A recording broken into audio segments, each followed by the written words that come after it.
All right, rejoining the channel is our good friend Sal Mercogliano, who is the host of What's Going On with Shipping YouTube channel, which is an amazing channel. So if you're not subscribed to Sal's channel, you're missing out on important world events in a way that is covered very uniquely by Sal. I will also mention that Sal got honorable mention honors 3 weeks ago at the Moochies, came very close to being guest of the year. So congratulations on that, Sal. Maybe next year you can actually get the hardware. We want to talk to you about, as we have over the last year and a half, what's going on in the Red Sea. There have been some very interesting developments there. Tell us about it. Over the past month, we've seen negotiations going on between Israel and Hamas. And in particular, one of the things we've seen is really an uptick in action by both the Israelis and the United States. It's almost been kind of a flip-flop between the two sides. The Houthi have been targeting Israel with ballistic missiles. We've seen massive Israeli strikes against the Houthis, and particularly focusing on infrastructure that supports their ports and their ability to deploy weapons against shipping. We've actually gone about a month now without a major attack from the Houthi. At the same time, we've seen the Truman Battle Group deploy into the region, came in December, and it has been launching strikes at the region against the Houthis. Really, again, kind of an on and off between the United States and the Israelis hitting them. But obviously the big news is on Sunday that we have the ceasefire in place between Israel and Hamas. We're seeing the exchange of prisoners take place.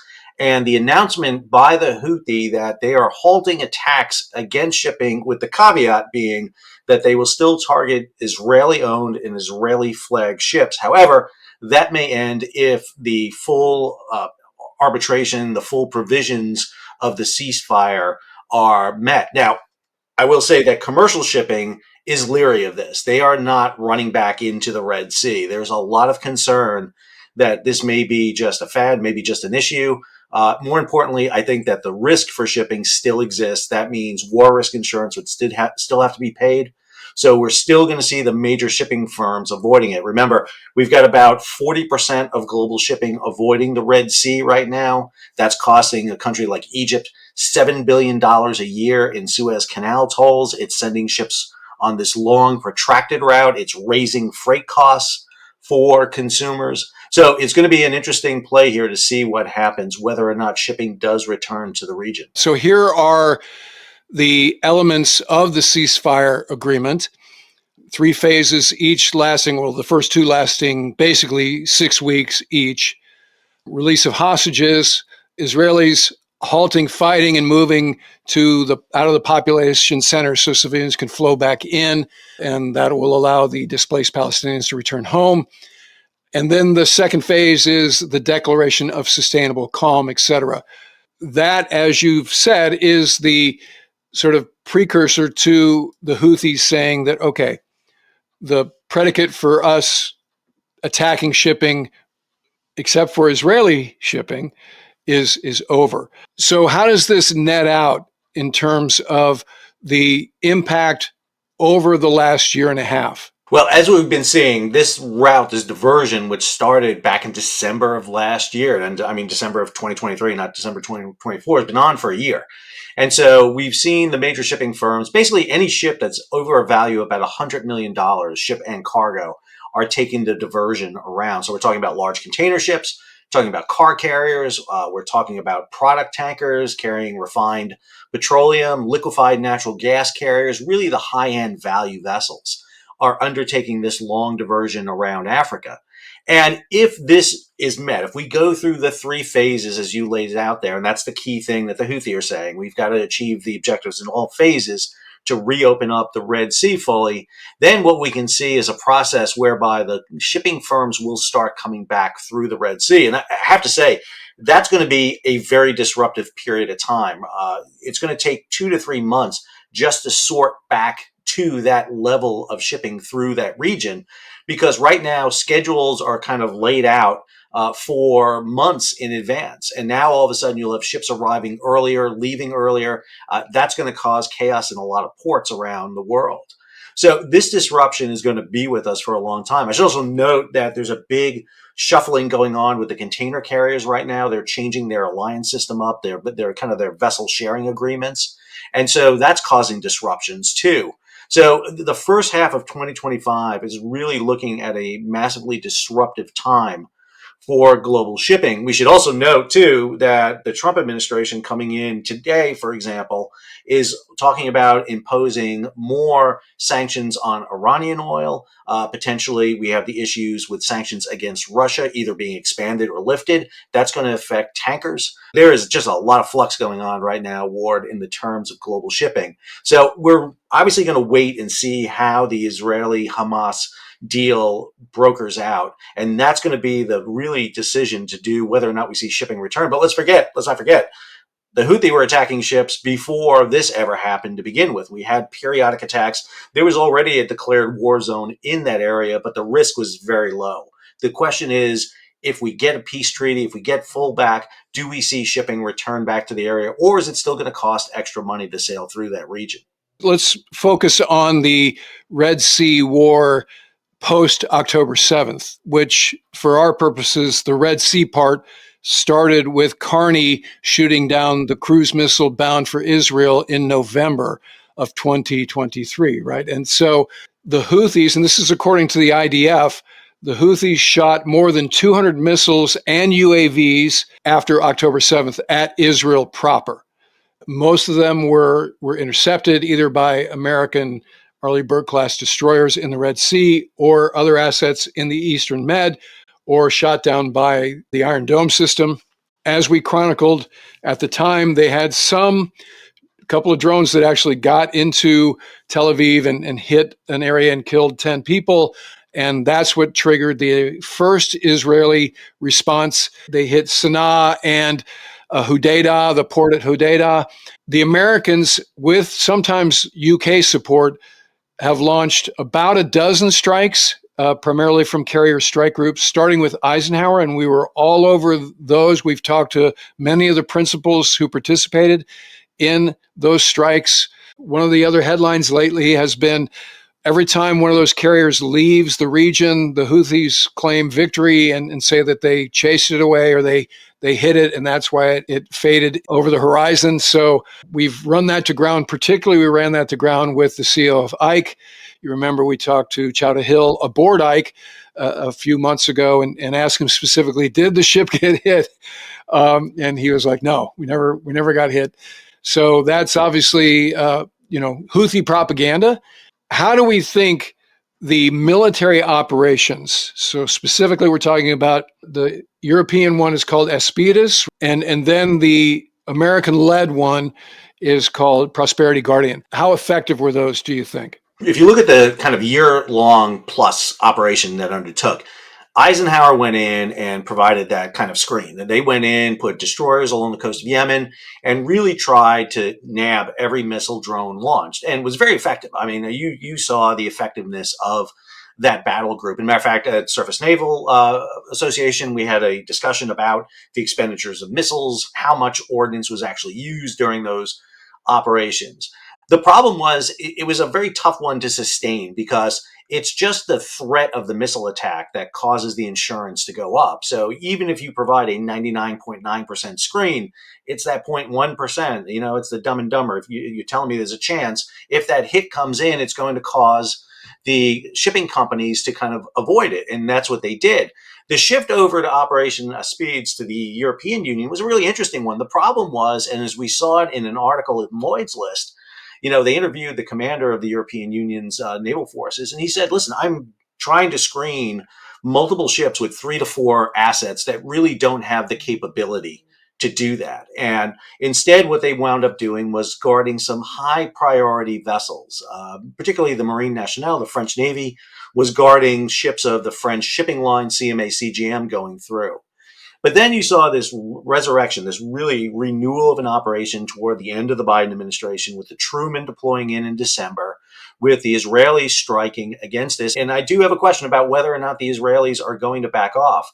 They've been very successful here against Hamas. They've been very successful against Hezbollah. do they decide to really, once and for all eliminate another potential threat, which is the Houthis? That raises the question of whether or not we see the Houthis back off. Because the Houthis have caveated that if there are strikes launched against them from the Israelis with US, UK support, then that's going to open up attacks against shipping again.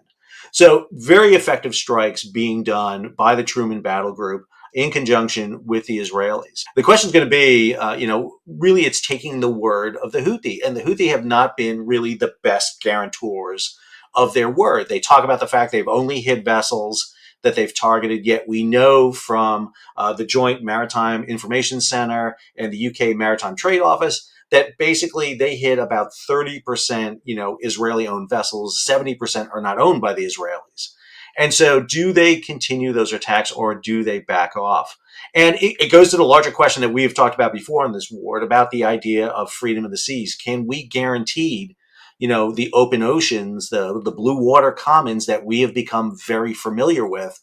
Or is the Red Sea, the Bab el-Mandab, the Gulf of Aden going to become a contested sea?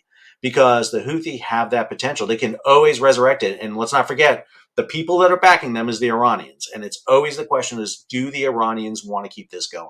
That's the key. And you mentioned, as we're speaking, the inauguration is ongoing. President Trump just finished his remarks in the rotunda.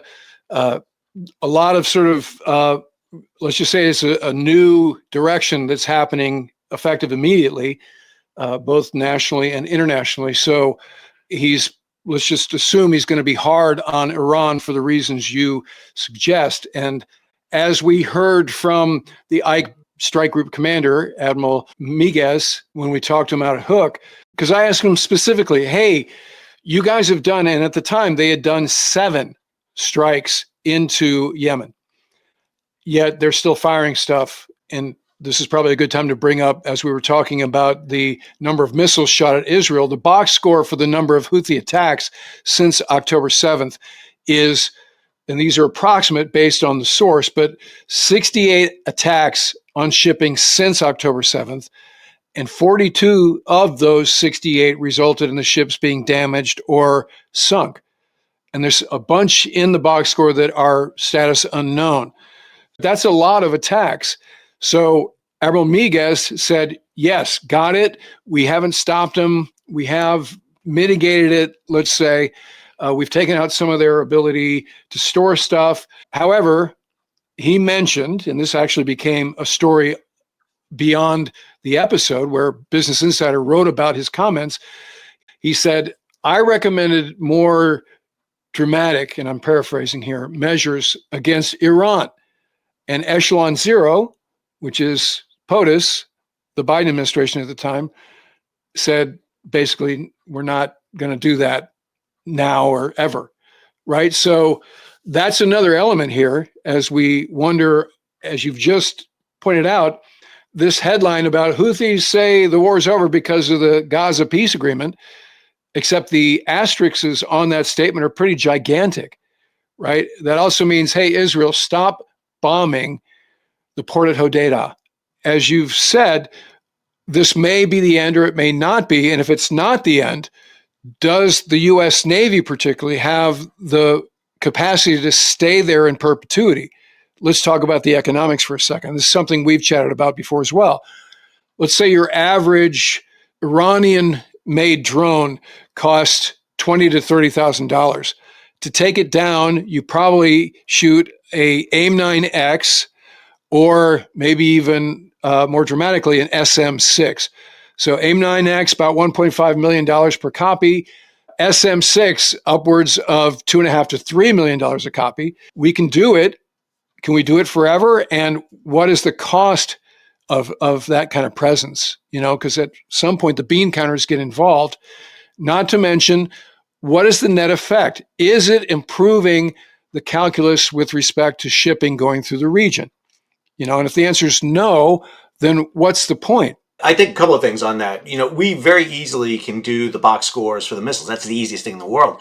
But I think the thing that we need to get a measurement of, I'd love to see, is, what's the sortie rate on Truman and Eisenhower during this period of time? I imagine it's up quite a bit. So we're getting an idea of how to operate strike groups on a very increased op tempo. I think the Houthi are a bad measurement if we want to compare them against the Chinese. That's not what we're going to encounter.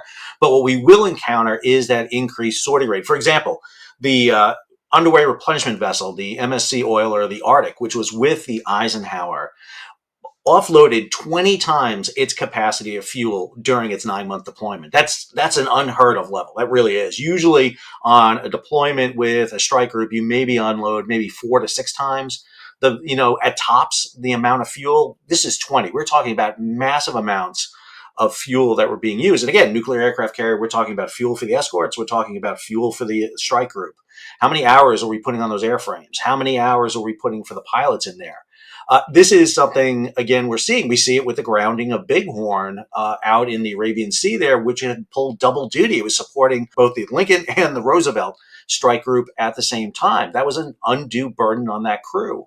So I do think there's some of those intangibles we have to see. And then, again, your big question, I think, is the big one. What are we getting in return? Are we opening up this region for shipping to come through? It was interesting that the de Gaulle strike group just came through, didn't do any operations, just came through without doing any strikes because it was heading over into the Pacific. We've seen this big use of European forces. We had the Italian carrier out there. Now we have the French carrier out there. Are we going to get that return to shipping? I also have to say that I am not 100% sure that the shipping firms really want to return back to the shipping, because right now their profitability is up because of this longer route. They will never say that. They don't want to say that. But they're able to put their ships on these longer routes. That means higher costs. That means they get a bigger share of those rates.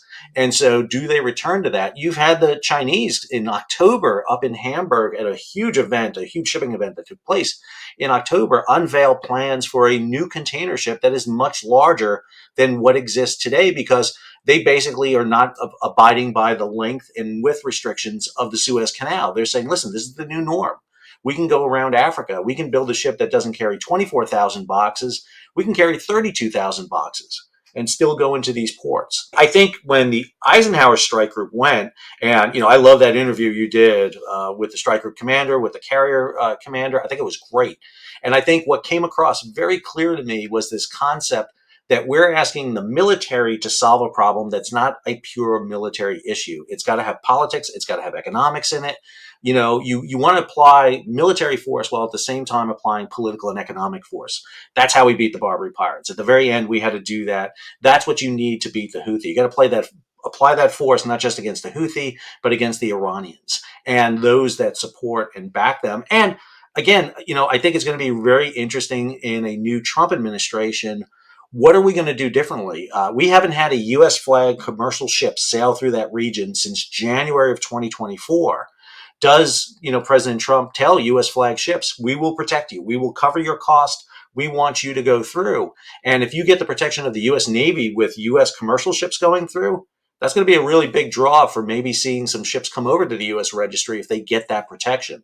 So a big answer to that question. I apologize. No, that's a great answer. And it illustrates what your channel covers that makes me smarter. As you said, there's a lot going on with shipping, and that's what you're going to be focused on. So again, I entreat my subscribers and my viewers to check out your channel, because there's so much going on. And in the meantime, we'll punctuate what you cover on a daily basis periodically here when those two things overlap. So Sal, I'm glad we got you back. I want to get you the Moochie this year, so let's do it again very soon. It's my plan, Ward. I'm going to be on your doorstep every week. This is my plan, is just to show up, even if I got to just run across the back of the stage there, just so I can get some airtime and get myself up there for that Moochie. All right. I love it. All right. Thanks a lot, Sal. Thanks for having me, Ward. All right. That'll do it for this episode. If you're not already a subscriber, become one so you don't miss anything. And in the meantime, I look forward to talking to you again very soon.